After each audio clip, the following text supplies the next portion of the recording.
bienvenue sur l'épisode 31 de l'ASP, toujours en compagnie de Kiko. Toujours là. Salut Kiko, ça va? Ça va et toi? Ouais, toujours, très bien. Ravi d'être là aujourd'hui. Bah, heureusement, j'espère bien. Pour le film mystère. Bah ouais. Mon film mystère. C'est ce que j'allais dire. Donc, film mystère coréen, je ne sais pas ce qu'on va regarder, même si j'ai des grandes idées. Tu le sais. Voilà. Sympathie for Mr. Vengeance? Exactement. Voilà, c'est bon.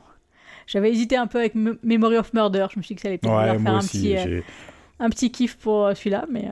Bah pour tout avouer, j'ai décidé là il y a 5 minutes en fait. Ouais.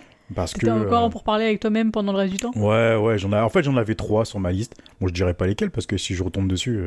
Ouais, j'ai hésité pas mal et puis non, j'ai voulu commencer par du Park Chan-wook. Ouais. Et je me suis dit, ça aurait été sympa de débuter directement par le premier volet de la trilogie Vengeance. Donc bah... Voilà. Mais très bien, mais moi je plus sois, donc je suis très très contente de regarder ça. Mais en même temps, c'est toi qui m'as matrixé. Oh bah ça me donne pas. Parce que tu m'as dit, si on tombe sur la trilogie Vengeance, mais on tombe pas sur Sympathy for Mr. Vengeance, ça serait dommage. Ouais, je trouve que c'est bien de la regarder, même s'il n'y a pas de ligne directrice en soi, je veux dire, si on le regarde pas dans l'ordre, c'est pas grave. Mais moi j'avais bien envie, comme on les a déjà vus aussi, de les regarder avec peut-être l'œil de l'évolution qu'il y a pu avoir dans la trilogie. Ouais, non, mais c'est vrai, t'as raison. Mais après, par contre, il faut que les 10 Vengeances tombent en deuxième. On verra. Ça sera le hasard. Donc c'est là, je veux bien... Déjà, on met le pied à l'étrier. Voilà, je veux bien pousser un peu le destin et puis mettre Sympathy for Mr. Vengeance en premier, mais après, ça dépend plus de moi. Ouais, à part si le prochain film, c'est encore un film au hasard coréen. Donc là, je prends peut-être les 10 Vengeances. On verra. Pour être sûr. On verra. On va mater ça? Ouais, on va mater ça. Allez, à tout de suite.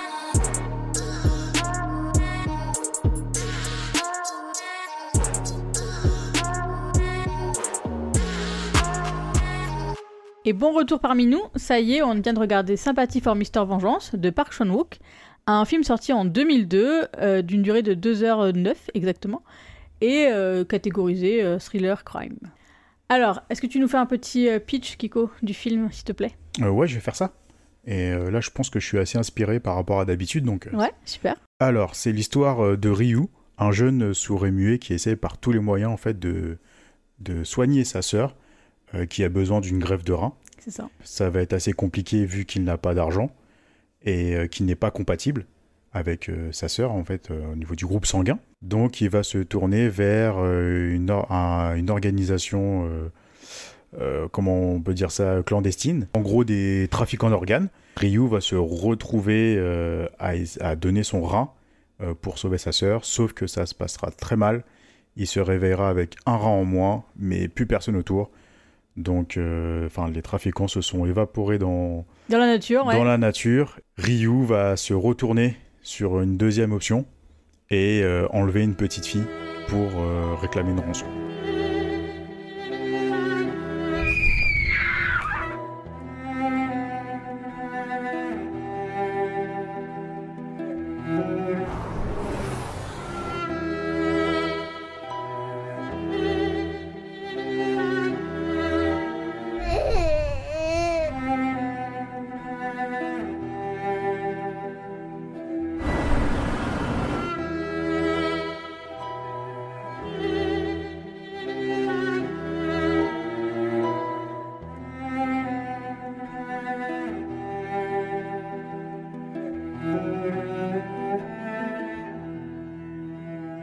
On va aller faire dodo parce que c'est déprimant.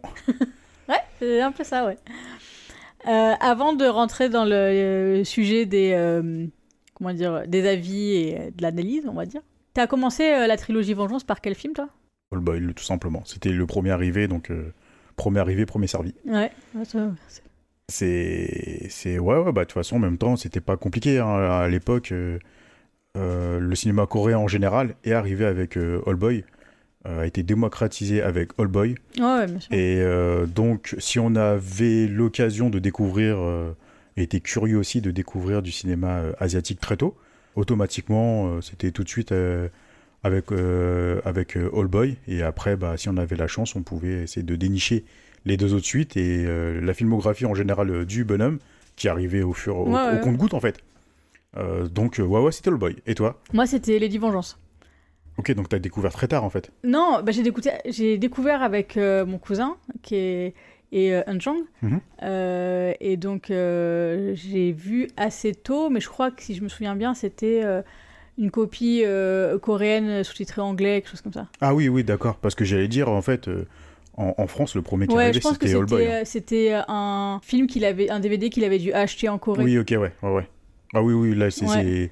c'est plus compréhensible parce que... Et, Et parce que Lady Vengeance est arrivé bien après la sortie d'Oldboy en France. c'est ça. Donc, ouais, à part le voir dans une copie étrangère, on pouvait pas le voir... Et j'ai souvenir, tu vois, qu'on l'a vu sur un tout petit écran, c'était une ambiance un peu bizarre dans le visionnage, Mhm. mais que j'avais été vachement impactée par le film. C'est-à-dire que après, donc ce premier visionnage-là, quand on en avait reparlé et tout, Mhm. j'avais pas beaucoup de souvenirs du film. Je savais la trame principale et puis il y avait quelques scènes qui m'avaient marqué, mais il y avait plein de points que j'avais oubliés. Et donc j'ai retrouvé tout. J'avais par contre très en mémoire l'impact que ça avait eu sur moi, en fait, Oui, les oui, émotions oui, que j'avais oui, eues. Et donc après, quand on l'a revu ensemble, j'ai redécouvert plus l'histoire, mais je me suis vraiment retrouvée dans le même état d'esprit D'accord. que quand je Mais l'avais vu, quoi. tu parles de Lady Vengeance, là? Là, je parle de Ah, Lady ok, d'accord, Vengeance, j'étais reparti sur Non, non, Sympathie. Sympathie, je crois qu'on l'a vu ensemble. Oui, Moi, on je l'ai l'a vu vu la ensemble. première fois, on était ensemble. Bah, c'est quand on a acheté la trilogie Ouais. en une traite, quoi. On l'avait après refait dans l'ordre. C'est ça. Dans l'ordre chronologique des sorties. Et ouais, bah c'est ça, je sais plus c'était en quelle année, ça devait être en 2008, 2007, Je sais plus. dans ces eaux-là. Mm. Je sais plus trop, mais bon. Bon, alors sinon, avis général sur le film. Bah écoute, c'est toujours aussi efficace, hein. C'est du Park Chan-wook, comment dire, c'est son âge d'or, Ouais, quoi. l'âge d'or du thriller coréen, l'âge d'or du cinéma coréen tout court en fait. Les années 2000, c'est vraiment là que le cinéma coréen s'est révélé aux yeux du monde entier. Park Chan-wook notamment avec sa trilogie. Ouais. Donc même si c'est, comme je l'ai dit juste avant, c'est Oldboy qui a révélé vraiment en premier sur le territoire français pour le cinéma coréen et pour le cinéma de Park Chan-wook. Même si avant ça, voilà, tu l'as dit, il a fait Lady Vengeance, Sympathie for Mr. Vengeance et même GSA. Il a fait que des grands films. Ouais. Voilà, après, il en a fait d'autres derrière, mais il a fait que des grands films. Et pour revenir sur celui-ci, moi, dans mes souvenirs, c'était l'un de mes préférés de la trilogie. Ouais. Même l'un de mes préférés de Park Chan-wook tout court. Même si c'est très difficile parce qu'il a fait C'est d'excellents films. difficile de les classer. C'est un peu comme Tarantino. C'est toujours difficile de dire c'est le meilleur. Exactement. Et avec les années, je trouve qu'il est toujours aussi efficace. Ouais, je suis d'accord. Il est toujours aussi bien réalisé. Il est toujours aussi magnifique. Il est toujours aussi impeccable. Ouais, non, je suis entièrement d'accord. Il y a un petit défaut que j'ai révélé là, on en a un peu parlé en off. Je l'exposerai un peu après, mais c'est le petit défaut. Et il y en a un deuxième aussi, c'est... Ouais, je crois qu'on a le même. Ah bah tiens, je suis curieux de voir le deuxième parce qu'on n'en a pas parlé. Bah écoute, on fait un petit tour de table déjà. Ouais. Et toi alors? Bah moi pareil, hein, c'est pareil, c'était pour moi c'est celui que je préférais des trois. J'avais la première fois qu'on l'a vu, il y avait vraiment eu la surprise et la claque monumentale. Là, de savoir l'histoire et notamment la fin, bah pareil, hein, tu te dis toujours est-ce que ça va enlever un peu de la tension, des choses comme ça. Ça n'a pas été la même en fait. C'est-à-dire qu'il y avait quand même une tension qui était différente de la première parce que justement on sait pas où ça va et on a peur de savoir si ça va aller là où on pense que ça va aller. Mais sur le revisionnage, toi, la tension, elle était où exactement? Bah, dans plein d'endroits différents. La première scène où il va rencontrer les trafiquants d'organes, les fois où il y a l'enlèvement de la petite. Mais tu te rappelais de toutes ces scènes-là? Il y en avait quelques-unes que j'avais oubliées, mais c'était plus le début, c'est-à-dire toute la première scène de... la scène d'intro, en fait, par exemple, le détail de la scène d'intro, ça, j'avais plus tout. Et il y avait une scène, comme quoi ma mémoire est vraiment pourrie, hein, bienvenue chez Dory. J'ai vu le film, je me suis dit, ah tiens, celle-là, je m'en souvenais plus, et voilà, je l'ai déjà oublié. Et tu l'as déjà oublié, il faut le regarder pour que tu te rappelles. C'est juste une excuse pour pouvoir le remettre une troisième fois, ou une quatrième. C'était... la baignoire. Je me souvenais de la... Moi, pareil. Comment dire... je me souvenais que... La finalité de la scène. Voilà, merci. Ouais. Mais... tu savais plus dans quel... dans le contexte. Ok. Ouais. Bah, moi, c'était un peu pareil. Ouais. Je me souvenais plus de cette... Je vais pas la raconter. Pourtant, elle est hyper marquante. Elle est hyper marquante. Et on peut pas la décrire parce qu'elle est vraiment importante dans le récit. Ouais. Mais moi, c'est pareil, en fait, j'avais une autre finalité. J'avais, on va dire, le dénouement de la scène. Ouais. Je me souvenais du dénouement de la scène, mais pas comme ça. Ouais, bah, c'est ça. Et elle est incroyable, cette scène. Ouais, c'est ça. D'ailleurs, on leur a même pu carrément en parler en fin d'anecdote, enfin d'anecdote, en fin d'analyse, et puis le mettre dans les scènes préf. Bon, il y en a tellement, hein, mais... Bah, c'est ça. Déjà, dans le film, bon, je en reparlerai quand on y sera, mais... Ouais. Mais dans l'ensemble, c'est... Moi, par exemple, pour reparler de la tension du film, en fait, moi, il y avait beaucoup de scènes que j'avais gardées en tête. Forcément, c'était des scènes plus ou moins marquantes. Forcément, la fin, parce que la fin, elle est... Voilà, elle est ultra impactante. Et en fait, toutes les autres scènes du film, je m'en souvenais. Mais au fur et à mesure que le film avançait, je me dis « Ah putain, c'est cette scène-là. Ah merde, c'est cette scène-là. » Et là, j'avais l'attention. Je savais ce qui allait se passer.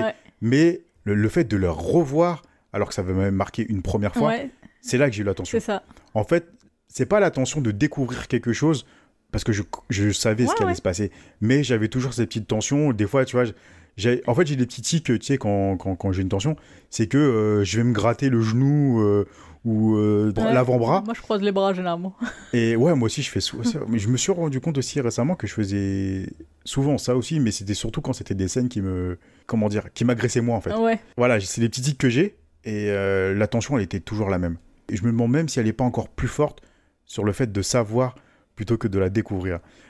Non, peut-être autant. Ouais, peut-être autant, mais différemment. Pour moi, c'est différent. C'est-à-dire que j'avais vraiment le sentiment de me dire, dans le film, je connais quand même beaucoup de choses, je connais la fin, et aussi le principe d'un thriller, c'est de savoir... Voilà, c'est un peu l'enquête. Alors là, il y a une pseudo-enquête policière, mais c'est pas vraiment le cœur du sujet, le cœur du film. Voilà, c'est d'avoir le dénouement.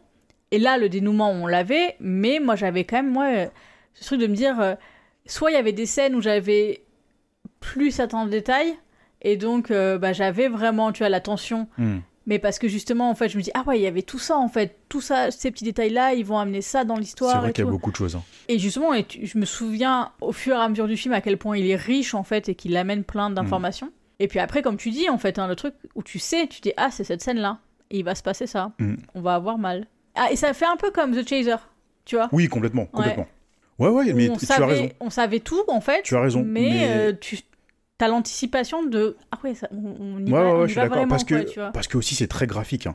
Ouais, carrément. Il y a aussi le côté très graphique, ça, on l'a pas dit aussi, mais attention quand même à pas mettre entre toutes les mains, parce que c'est assez violent quand même. Hein, autant sur le fond que sur la forme. Ouais, surtout. Hein, c'est vraiment, mais vraiment premier degré, c'est vraiment assez violent, quoi. Moi, je pense qu'il y a ça aussi, tu vois, le côté graphique. En plus, graphique très bien fait. Ouais, franchement. Parce que pour le coup... tout ce qui est, entre guillemets, maquillage, si je peux dire ça, sur les blessures, sur les... C'est bluffant, même si tu vois, des fois, c'est des pantins, enfin, c'est des pantins, tu sais que c'est un pantin.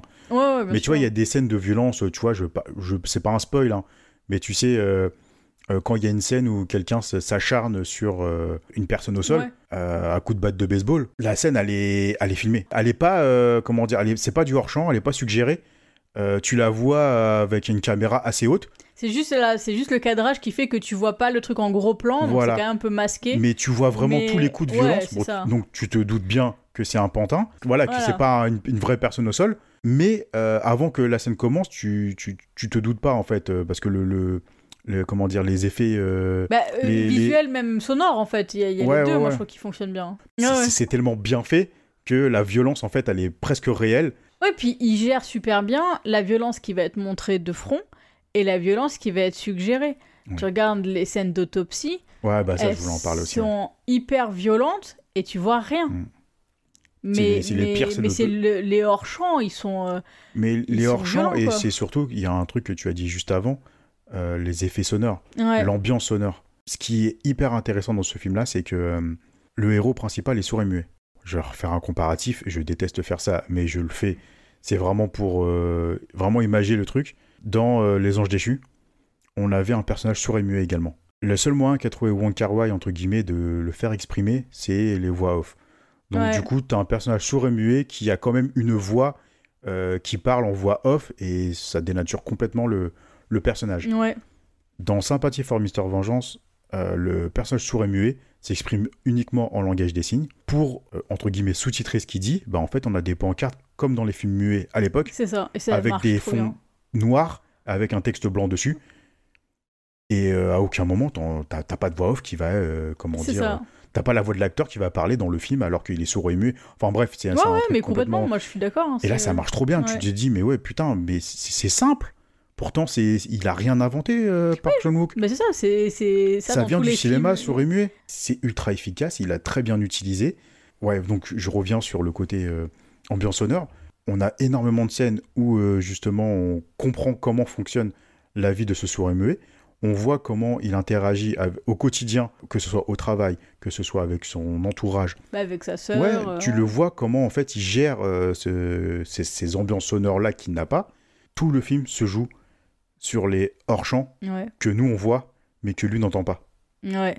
Et donc des hors-champs sonores pour lui, mais nous on le voit et c'est ouf quoi. Ouais, c'est ça. Et c'est en plus ce qui amène un côté encore plus violent parce que il y a la dimension comment dire, involontaire, si tu veux. C'est que lui, il y peut rien. Il entend pas ce qui se passe derrière. Mm.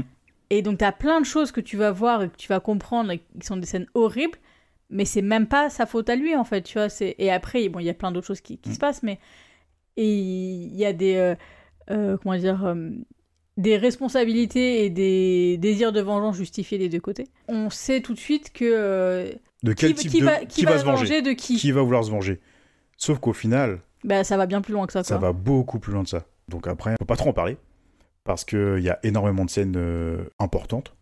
Ouais, il y a des scènes qu'il faut découvrir. Hein. Parce que le pitch, en fait, en lui-même, il raconte très bien l'histoire.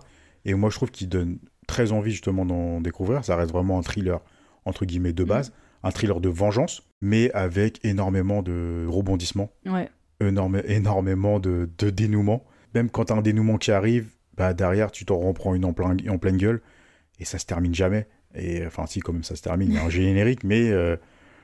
en fait, le film te laisse pas de répit. Non, c'est Excepté au début, la première partie du film, j'ai trouvé top. Justement, c'est pour vraiment présenter le personnage de Ryu, donc le personnage sourd et muet, où en fait, on va le suivre juste dans sa vie quotidienne. Ouais, c'est ça. On va suivre une tranche de vie où on va le suivre au travail. Donc, c'est quoi son boulot, comment il fait pour travailler parce qu'il travaille dans une usine où il y a énormément de bruit.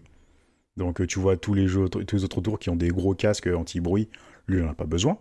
Donc tu vois vraiment comment ça se passe. Donc lui, voilà, il est volontaire, il travaille. Et quand tu vois que nous, on entend la sonnerie de la pause, et quand tu vois tout le monde s'éparpiller, et lui, il est encore en train de travailler, puis il regarde autour, fait « Ah, ok, j'ai compris qu'il y a une pause, je m'assois, et donc quand je revois tout le monde revenir, je reprends. » Enfin bref, ça c'est anecdotique quand je le raconte comme ça. Mais ça va expliquer énormément de choses après dans l'évolution du personnage. Il y a c'est pareil, ça je peux le raconter, c'est pas un spoil. Il y a une image que j'ai adorée dans cette première partie. C'est au moment où en fait il va arrêter de travailler pour aller rencontrer les clandestins et puis donner son organe, enfin son rein. Il y a la scène où justement tu le vois travailler pendant toute la première partie sur sa toupie, sur sa toupie de chantier. Donc tu le vois travailler, t'as toujours ce plan un peu cadré sur 3 toupies, où il y a lui au milieu et il y a 2 collègues à gauche et à droite qui font la même chose que lui. Et ça revient 2-3 fois avant. T'as le même plan qui revient, sauf que la toupie du milieu, elle est arrêtée et lui, il est pas là.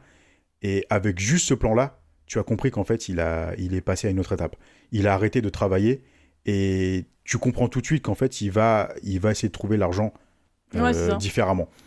Et c'est raconté comme ça, c'est pareil, c'est anecdotique, mais quand tu le regardes, c'est ultra parlant, c'est ultra bien fichu. Pas besoin de dialogue à rallonge, pas besoin de faire des ellipses de fou pour essayer de te faire comprendre des choses. Non, juste avec des images qu'il a répétées dans la première partie, juste avec des images de tranches de vie, tu comprends tout ce qui se passe, tu comprends l'évolution du personnage, tu comprends ce qu'il veut faire. Et comme il est sourd-muet, quoi de mieux de le montrer que par les images, vu qu'il ne parle pas. Et comme tu disais, hein, par rapport aux Anges déçus, où qu'elle est très bavard, et ben celui-là, il l'est pas trop, en fait. Non, je veux dire, tu sens qu'il y a beaucoup de contemplation, il y a beaucoup de scènes vraiment soit complètement silencieuses, soit avec les bruits de fond, donc que lui, il va pas forcément entendre. Il y a aussi un très bon jeu entre les scènes qui sont perçues par lui et donc qui sont entièrement silencieuses, et des scènes qui seront perçues comme les personnes de son entourage, et donc ce que eux vont entendre. Et donc ce contraste-là fonctionne super bien. De fou.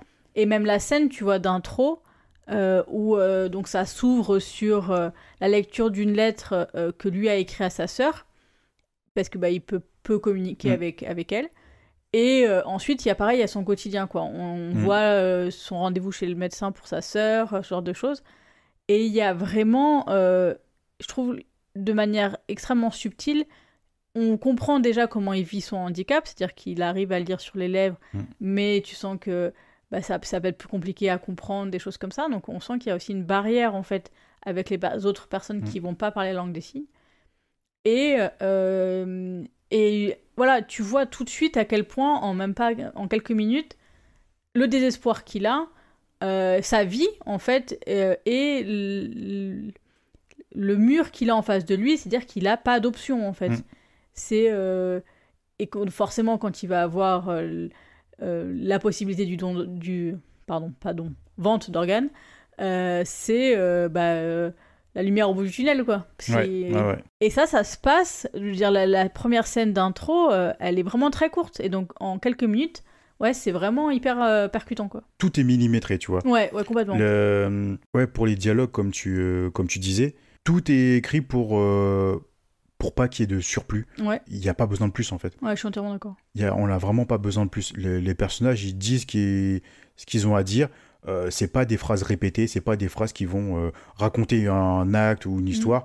Non, dans ce film-là, ce qu'il a compris, Park Chan-wook, son personnage, comme on l'a dit, il est sourd et muet, et il a voulu tourner un film de ce point de vue-là. Comme tu l'as dit tout à l'heure, tu sais, le fait qu'on voit Ryu faire une action, mais qu'il se passe des choses derrière lui, et qu'il y a des sons qui sont interprétés par d'autres personnes encore. Il y a différentes strates d'ambiance sonore et de lecture qui sont incroyables. Franchement, c'est une maîtrise, mais de dingue.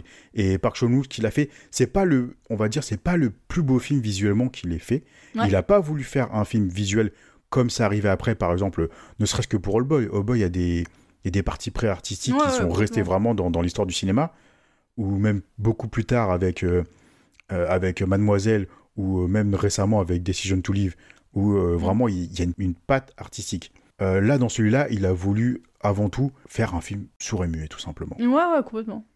Et dans les scènes, justement, tu disais, il y a plusieurs lectures, il y a plusieurs strates. Il y a aussi, sur des scènes qui sont similaires, donc qui vont avoir ce genre de lecture-là, des différences d'intensité. Et donc, qui font que, à chaque fois, on va monter d'un cran dans la tension et même dans la narration, en fait. C'est-à-dire que ça va amener des informations supplémentaires parce qu'on va avoir eu des différences de niveau. Et ça, c'est pareil, c'est une qualité et une maîtrise de l'écriture qui est folle, quoi. Non, c'est vraiment maîtrisé. Moi, il y a deux petits éléments qui chiffonnent. Qui chiffonnent, mais qui chiffonnent vraiment, tu vois. C'est pas des petites maladresses. Là, c'est vraiment des facilités scénaristiques, tu vois. Il y a deux facilités scénaristiques dans le film qui m'ont vraiment gêné. Et je trouve ça vraiment dommage pour la qualité du film. Sans ces deux petits défauts-là, c'est le film qui aurait été mis au même niveau que Old Boy au niveau de chef-d'œuvre, tu vois. Au niveau de maîtrise technique, artistique, tout, quoi. Mais ces deux petits défauts-là, j'ai du mal un peu à pardonner parce que je sais pas si je peux les raconter. Non, je peux pas les raconter. Parce que... non, je peux pas. Je peux pas parce que ça va raconter des scènes et... Mais on avait parlé d'une deuxième. C'était quoi la deuxième? Toi, tu penses que tu peux la raconter ou pas? Je vais pas dire ce qu'il se dit, mais c'est la voix off à la fin. Qui est pas nécessaire. Ok. C'est vrai que c'est pas nécessaire. Je suis d'accord avec toi. Y a pas je suis d'accord avec toi. Ça m'a un peu choqué aussi, c'est vrai. Moi, j'ai trouvé ça... Pour le coup, je me souvenais plus du tout qu'il y avait ça. Ouais, moi aussi. C'est vraiment quelque chose qui maintenant moi j'aime pas en fait, donc je vais le voir. Avant je sais que quand j'ai vu la première fois ça me choquait pas et je pense que j'en ai trop vu de ce genre de trucs, d'explications comme ça, et donc je le vois plus, mais après c'est tellement court que tu dis bon c'est un peu dommage gars, mais ça c'est comme tu dis, c'est un parti pris que je trouve dommage. C'est un peu pour rattraper un peu les cancres, on va dire. Ceux qui sont allés faire autre chose. J'ai fait des gros guillemets. C'est pour dire, oui, en gros, tu t'es endormi devant le film, ou alors t'as pas fait le lien parce que t'es un peu teubé. Mais voilà, la voix off de la fin, tu te rappelles de ce qui s'est passé Ouais. 15 minutes avant? Bah, en fait, je te le redis à la fin, c'est pour pas que tu rates, comment dire, Ouais, mais... le dénouement final. Mais surtout qu'en plus, la voix off arrive suffisamment tard dans justement le dénouement, c'est-à-dire que le dénouement est déjà bien entamé, voire quasiment terminé. Et en fait, de remettre la voix off, tu fais, mais c'est trop tard. Soit tu le remets avant, Ouais. et donc tu vois après ce qui arrive, et donc tu le comprends plus facilement, entre guillemets. Mais à ce moment-là où ça arrive, en fait, c'est trop tard. Donc on a déjà compris. Ouais, non, je suis d'accord. Donc, je veux dire, Et puis surtout que la scène est assez étirée en longueur. Ouais, elle est assez lente et tout. Elle est assez lente et elle est assez bien détaillée. Ouais. Et puis ne serait-ce que... c'est con, on peut pas la raconter parce que c'est la fin, puis c'est le dénouement final. Ouais. Mais ce que le personnage, entre guillemets, le héros, à la fin dit, mais qui êtes-vous? Pourquoi? Qu'est-ce qui se passe? Juste ça, en fait, toi, en tant que téléspectateur, ça te fait questionner. Tu te dis, en fait, on sait qui c'est. Non, mais même, il lit un truc. Oui. Ce qu'il lit, tu fais le lien je suis déjà d'accord, aussi, je suis d'accord. je veux dire. Elle est vraiment trop... Moi, je pense que c'est vraiment pour éviter qu'il y ait des spectateurs à la fin qui se retrouvent et dire, quoi? Ouais, C'était qui? J'ai pas compris. Tu vois, parce qu'il y en a forcément oui, une petite poignée qui serait allée comme ça. Mais dans ce cas-là, ces gens-là, tu les laisses cogiter. Peut-être en cogitant après film, justement, ils vont dire « Ah, mais oui, c'est bon, j'ai compris. » ou même ils vont le re-regarder. Oui, ils vont le regarder, ou peut même en parler. Je sais pas, tu vas le voir entre potes au cinéma. Tu sors du cinéma, tu dis « J'ai pas compris cette scène-là. » Il y en a un qui va te raconter. Il va dire « Ouais, mais en fait, c'est parce que c'est ci et c'est ça. » Ah ouais, ok, je comprends. Donc ça, bon, il y a un sens. Mais justement, ça fait partie du comment dire, de l'expérience du film, de dire bon, ok, j'ai pas compris ça, mais je vais cogiter quand même, tu vois, un minimum. Ouais. Mais là, pour le coup, pour moi, il y a même pas besoin de cogiter parce que moi, c'était rapide, c'était même pas une fin compliquée, c'est juste que c'est non, il y avait en fait non, je te rejoins, elle est complètement inutile. Mais je suis d'accord avec toi. Mais tu vois, moi, pour le coup, j'en ai une troisième alors. Ok, bah. Et c'est dans l'ascenseur. Ouais. La scène de l'ascenseur. Pour moi, c'est pareil, c'est une facilité scénaristique. Ouais. Après, moi, je la trouve bien, la scène. Oui, moi aussi. Mais c'est juste pour apporter de l'émotion alors qu'elle a vraiment aucun sens. Oui, en soi, elle est pas... Elle est pas réaliste parce que... voilà, on peut pas la raconter. On en parlera en off, mais elle est pas réaliste, elle a aucun sens dans la scène, en fait. Ouais. Dans la scène complète du film, elle a aucun sens. Donc, mais bon. Par contre, elle marche bien. Oui, elle marche bien, mais c'est pour ça qu'en fait qu'il l'a fait. Parce qu'il savait que ça allait apporter un élément émotionnel et que, oui, bah, ça marche, mais c'est de la simplicité. C'est juste pour... dire, voilà, je vais vous mettre ça pour un tir-larme ou un tir-émotion ou n'importe quoi, parce que je peux pas raconter la scène. Mais pour moi, c'est ni plus ni moins que ça. Enfin bref, voilà. Sinon, à part ça, le film, il est excellent, il est parfait, il est quasiment parfait. Ouais, franchement, c'est vraiment des détails. Il est vraiment incroyable. Et puis, il a pas vieilli. Ouais, non, franchement... Les propos n'ont pas vieilli. Moi, je trouve qu'il y a... Non, j'ai pas... J'allais dire quelque chose... J'allais dire une bêtise, mais je vais pas le dire parce que j'ai pas envie de porter à confusion sur la critique globale. Mais non, je vais m'arrêter là. C'est un grand film. Ouais, franchement, c'est un grand film et c'est vraiment... un indispensable du cinéma coréen. Ouais. Et tu te rends compte que là, c'est le 31e épisode. Ouais. On a fait un classement des 30 premiers. Ouais. Et en fin de saison, on fera le classement des autres. Et on va tout de suite attaquer par... Ouais. On va devoir mettre Sympathie for Mr. Vengeance dans le classement. Ouais, en premier. Ça va être difficile.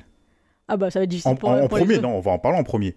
On va pas le mettre en première position. Non, mais je veux dire... Ça va être un grand débat. C'est ça que je veux dire. Ça va être un grand débat parce que dans les 30 premiers, ce qu'on a mis en premier, c'est du cosso déjà. Ouais, et clair. Là, Sympathie for Mr. Vengeance, le classer tout de suite là-dedans, waouh. Là, on ouvre le bal très fort. Hein. Ouais, j'avoue. Donc, j'ai déjà hâte à la fin de saison pour pouvoir le placer, celui-là. Ouais, même les autres qui vont venir derrière. Ouais, c'est clair. Donc voilà, c'était Sympathie for Mr. Vengeance de Park Chan-wook et on commence très bien la trilogie et on commence très bien Park Chan-wook tout court, c'est le premier qu'on fait dans le podcast. Ça fait plaisir. Donc il serait tombé enfin au bout de 31 épisodes. Quoique, non, c'est moi qui l'ai choisi. C'est ce que j'allais dire. Ouais, il est pas encore tombé. La pioche, elle a pas fait grand-chose. Ouais. Mais bon, je suis content quand même de l'avoir regardé à nouveau. Pour moi, il restera vraiment encore très très haut dans la filmographie de Park Chan-wook et encore très très haut dans le cinéma coréen en général. Allez, une scène préférée comme ça. Il y en a énormément, je le sais, mais... Ouais, alors, c'est plus un plan qu'une scène à proprement parler. Mais c'est un plan qui m'avait déjà marqué la première fois quand je l'ai vu et que j'attendais et qui m'a remarqué de la même manière. C'est l'escalier quand je savais que t'allais dire ça. Donc déjà je trouve que le cadrage est juste génial. Il y a vraiment un côté en plus très je trouve casse de bande dessinée. En fait, c'est le contre-jour, donc il y a une fenêtre carrée et après un peu rectangulaire. Tu les vois monter les escaliers. Le cadrage est parfait. Et le cadrage est parfait. Il y a l'ambiance sonore derrière qui est parfaite. Et en fait, je sais pas, voilà, je trouve qu'il y a vraiment une dimension hyper graphique qui fonctionne super bien. Ah ouais, je savais que tu allais dire ça. Voilà. Parce que moi aussi, c'est là. Mais t'as raison, en fait, graphiquement, elle marche tellement bien que celle-là, elle était gravée dans ma mémoire. Ouais, mais pareil. C'est un peu comme la scène dans Le Boy, là, tu sais, quand il se bat, tu sais, en version 2D, jeu vidéo, là, dans la cage. Pas dans la cage d'escalier, c'est pas dans la cage d'escalier. C'est un couloir. Dans le couloir, ouais. Dans un couloir où, vraiment, c'est vraiment filmé de côté. Et bah, ce genre d'effet graphique-là, en fait, ça reste, ça marque. Et Park Chan-wook, il est fort pour ça. Et cette scène-là m'avait marqué aussi. Et quand elle est apparue, je dis, elle est toujours aussi efficace. C'est ça, elle marche trop bien. Et je l'attendais vraiment. Et franchement, pas déçu. Non, franchement, le film, il a vraiment pas du tout vieilli. Franchement, pas un poil. Et toi, ta scène préférée ? Ma scène préférée, franchement, c'est dur. Mais je crois que je dirais, c'est les 2 scènes d'autopsie. Ouais. Parce que elles sont complémentaires. Ouais, carrément. Et parce que la scène, elles sont complémentaires, elles sont pas en même temps. Non. En fait, les deux, elles veulent tellement dire. C'est ça. Et la deuxième dit tellement de la première. Ouais.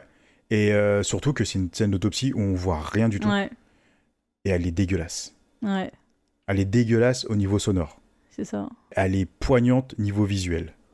Alors qu'on n'a qu'un seul cadrage sur un visage. Et que c'est pas la personne qui est autopsiée. Voilà. Non, c'est... Moi, j'ai choisi celle-là parce que après, il y en a tellement. Il y en a beaucoup. Il y en a beaucoup. Donc voilà, c'était Sympathie for Mr. Vengeance et c'était vraiment sympathique. Tu l'as attendu de le passer ce mot-là. Ouais, je l'avoue, je l'ai travaillé. Elle est pas terrible au final. Alors, j'ai un gros trou de savoir si on fait d'abord les quiz et d'abord les recommandations parce que je suis fatiguée et que je sais jamais ce qu'on fait en premier. Recommandations. Tu as quelque chose ? Ouais, je peux. Vas-y. Je peux. Donc, c'est pareil, hein, en ce moment, j'ai pas rattrapé grand-chose, j'ai pas fait grand-chose. Le seul truc que je suis en train de faire, en fait, c'est de relire les JoJo's Bizarre Adventure. C'est cher à ton cœur. Bah ouais, bah après, c'est comme un membre de la famille. Ouais, carrément. Et donc du coup, bah là, il y a la partie 9, Jojo Land, qui vient de sortir. Et donc pour l'occasion, je me suis refait la fin de Jojo Lion.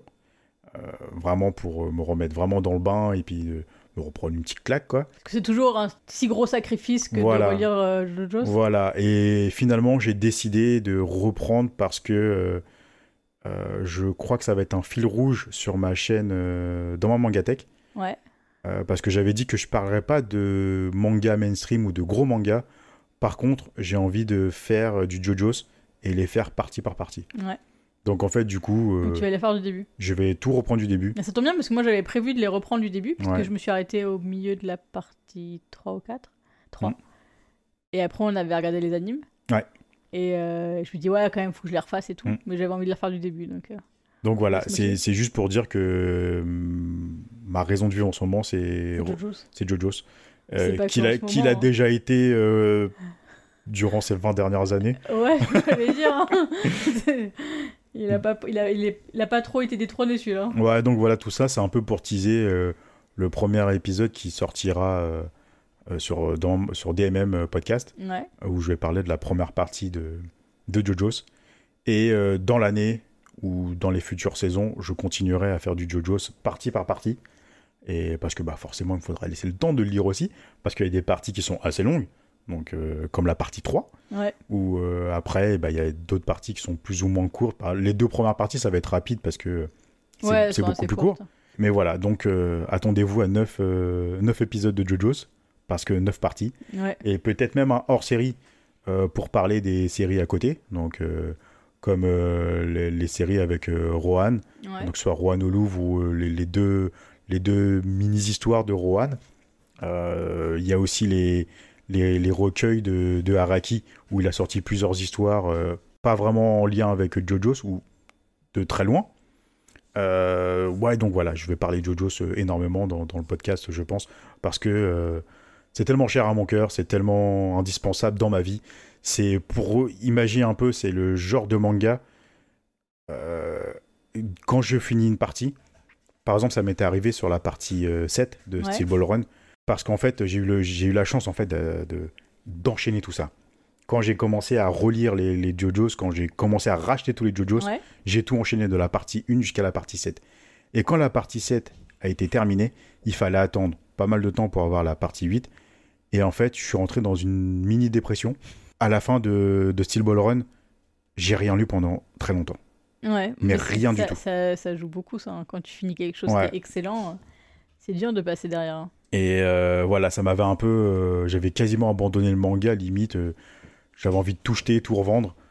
Parce qu'en fait, ça m'avait tellement marqué, ça m'avait tellement rendu triste de laisser l'aventure là où elle était et d'attendre je ne sais pas combien de temps, parce que finalement, quand en France, on ne sait jamais à quel moment va sortir le manga, donc j'ai dû attendre bien plus d'1 an.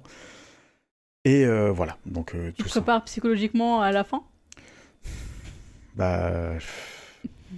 T'as besoin d'un soutien psychologique, j'ai pas vraiment réfléchi là, que tu me l'as dit, je suis en train de m'effondrer sur ma chaise. Juste à l'idée de me dire qu'il y aura une fin. Ouais. Mais bon, là, on vient de commencer Jojo Land, donc on va essayer de savourer. Ok, c'est bien. Donc voilà, Jojo's, je vous conseille Jojo's, tout ce qu'il y a autour de Jojo's, animé, manga, jeux vidéo, tout ce que vous voulez, foncez, c'est de la balle. Et toi ? Moi, je vais recommander une bande dessinée qui s'appelle Fulan Devi, la reine des rebelles. Ça a été écrit par Claire Fauvel. Donc en fait, c'est l'histoire de Fulan Devi, qui est une vraie personne qui a vécu en Inde. Et qui, alors si je me trompe pas, c'est début du 19e, donc 1930 ou un truc comme ça. J'ai plus les dates exactes en tête. Et donc, en fait, elle fait partie d'une caste inférieure en Inde, donc pas la plus basse, mais une assez basse, donc avec très très peu de privilèges, voire pas du tout. Et donc, elle voit déjà très jeune, toutes les injustices qu'il y a par rapport à ça au sein de sa famille. Elle essaye de se rebeller par rapport à ça, sauf que comme elle est très jeune, en fait, elle se fait juste sanctionner. Et à un moment, en fait, ses parents la vendent à l'âge de 11 ans pour qu'elle soit mariée, avec le gage que, en gros, le mari attendrait ses 16 ou 18 ans pour consommer son mariage. Ce qu'il ne fait pas. Et donc, elle s'enfuit après cette agression et elle est pourchassée parce qu'elle a justement déshonoré sa famille, parce qu'elle a quitté son mari et tout. Donc, il y a toute une chasse à l'homme, une chasse à la femme plus exactement, et ils vont essayer de la retrouver et tout. Et elle va se lier d'amitié avec un camp de rebelles un peu anarchistes en Inde, et ils vont commencer à faire plein d'actions terroristes pour défaire le gouvernement en place, vraiment mettre en évidence les injustices qu'il y a, les agressions qu'il y a, voilà, tous les privilèges de caste, toute la violence en fait qu'il y a autour de ça.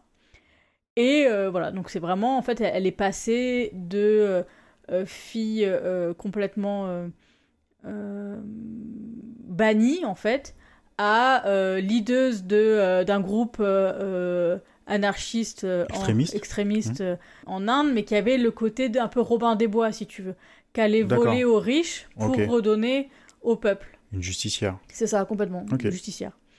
Et elle a été après vraiment reconnue comme une femme engagée pour le développement social de l'Inde, l'émancipation des femmes, ce genre de choses. Quoi. Et donc elle a été emprisonnée pendant longtemps. Et après, elle a été libérée, je sais plus exactement comment. Et après, elle a dû même rendre les armes, en fait. Parce qu'elle était toujours considérée comme une paria, en fait, une hors-la-loi, pour pouvoir rentrer dans la société. Et la bande dessinée est super bien, donc c'est tiré de l'autobiographie de Fulan Devi. Et donc voilà, c'était super intéressant, c'était un parcours très violent, et en même temps plein d'espoir et de combat, quoi. Ouais, c'était très très bien. Donc L'histoire de vengeance qui va bien avec qui le va thème bien du- avec le... Ouais. Parfait, Voilà. parfait. Maintenant, petit quiz. Allez, le petit quiz. Bon, alors là, normalement, tu devrais faire des points. Ah, cool. Enfin, il était temps. Ouais, Parce que là, j'ai 3 points de retard. Tu veux commencer? vas-y. Quel est le point commun entre la famille Adams, Wild Wild West et Star Trek? Entre la famille Adams... Wild Wild West Wild Wild et West. Star Trek. Bon, je donne un indice, c'est pas la distribution. Le réalisateur? Non.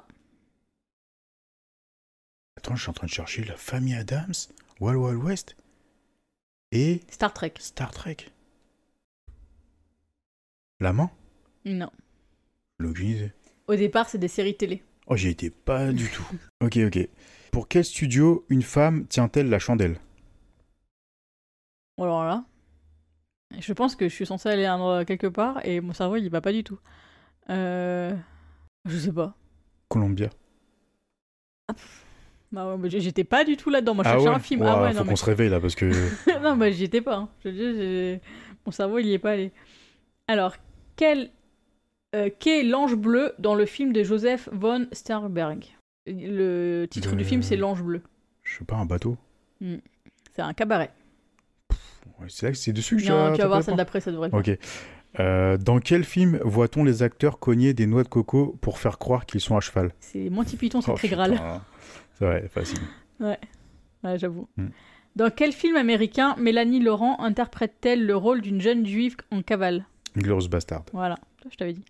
Acteur fétiche de Steven Soderbergh et docteur mondialement reconnu, je suis... Mais alors, vu comment Ah oui, d'accord. Waouh, j'y étais pas du tout.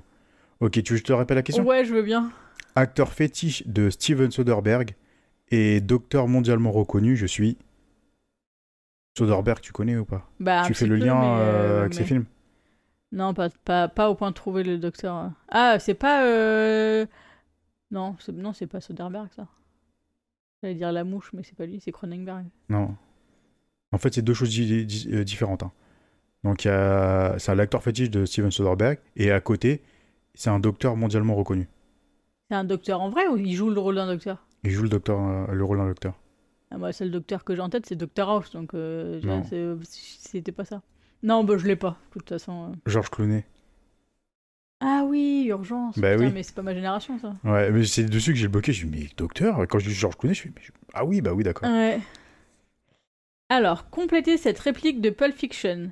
C'est à 1 demi-heure d'ici, j'y suis dans... Oh putain, j'ai honte. Ouais. J'y suis dans 5. Dans 8. 9. Dans 3. 2. Je sais plus. J'y suis dans 10 minutes. Ah putain. Ah, j'ai honte. Vas-y, c'est qui fait la réplique? C'est Harvey Keitel. Ouais, c'est bon. Tu te rattrapes. Tu me l'accordes, celle-là? Non. Ah ouais. Ouais, je me rattrape. Oui, appuie pas non plus. Un demi-point? Non. Un demi du demi? Non. 0.1? 0. Ok. Merci. Arrête de gratter. Bah, j'essaye, hein. De toute façon, Ouais, qui non, tente mais- rien à rien. Oui, bah oui, et je tente des choses. On m'a dit dans la vie, faut faire Mais t'as raison. des choses t'as avec raison. entrain. Bon, j'avais Mais pas tu beaucoup as- d'entrain, mais j'ai tenté Tu as quand même. entièrement raison, t'as tenté, mais tu l'as pas eu. Raté. Allez, à toi. J'espère que tu vas te foirer. Pardon, je l'ai pensé trop fort. Ouais, c'est Ah, ça. excuse-moi. Quel film se termine par la réplique Personne n'est parfait? Attends, c'est la dernière réplique du film, c'est ça? Ouais, quel film se termine par la réplique Personne n'est parfait? C'est pas Certains l'aiment chaud, c'est ça? Ouais. Ah, Bien joué. très bon film. Mm. Alors, bon là, ça va être compliqué parce que je suis censée chanter un truc, donc je ne vais pas chanter. Donc je vais te faire deviner un film. Tu peux pas changer les cartes à la place de... Bah non, mais parce qu'il y avait deux Tarantino, je me suis dit que j'allais être gentil et que je te Oh. le laisserai, quoi. Ouais. Alors... Bon, on va faire c'est ce qui me vient à l'esprit. C'est un groupe de potes un peu désabusés et beaufs qui vont à la plage. La plage? Non, c'est un film de 1978. J'en ai aucune idée. Et les bronzés.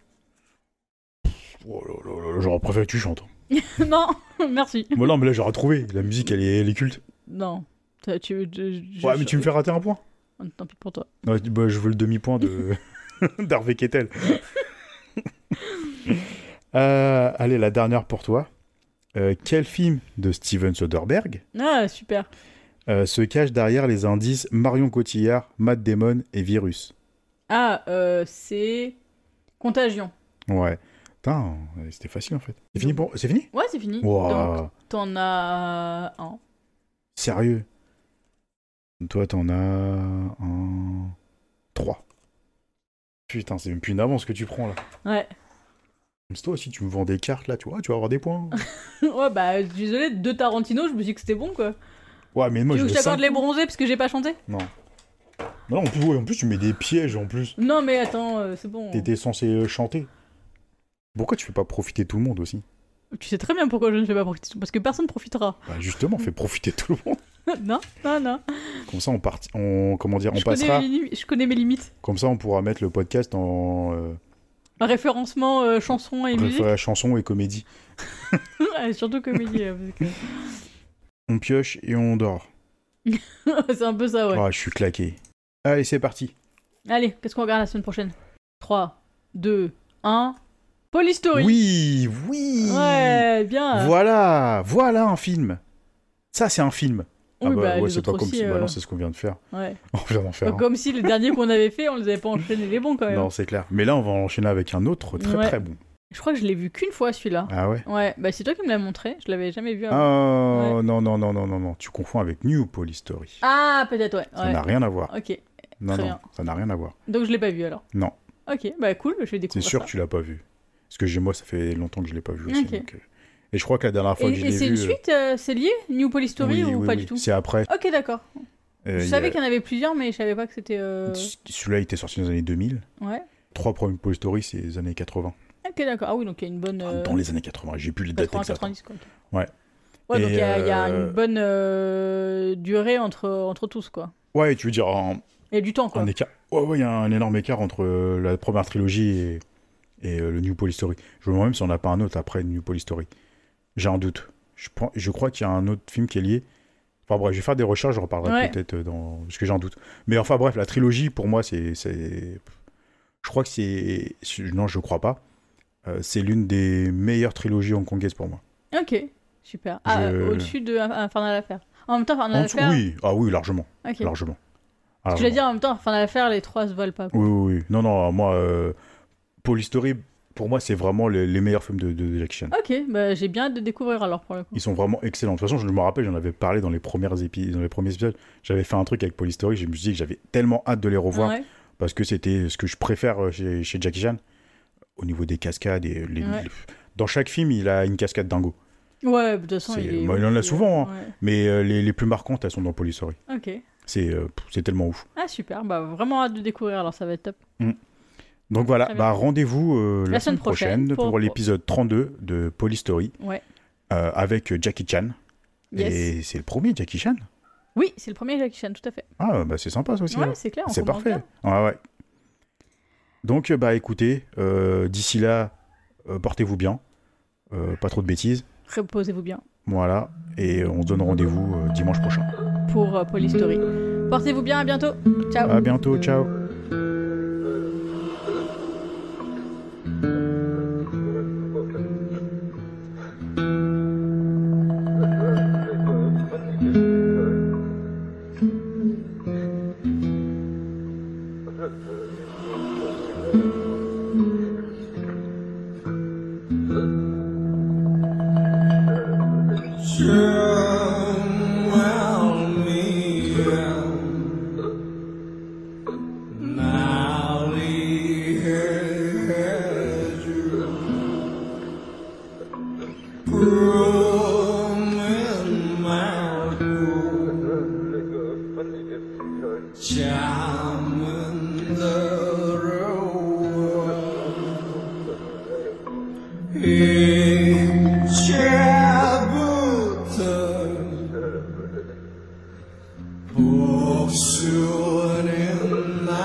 So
Soon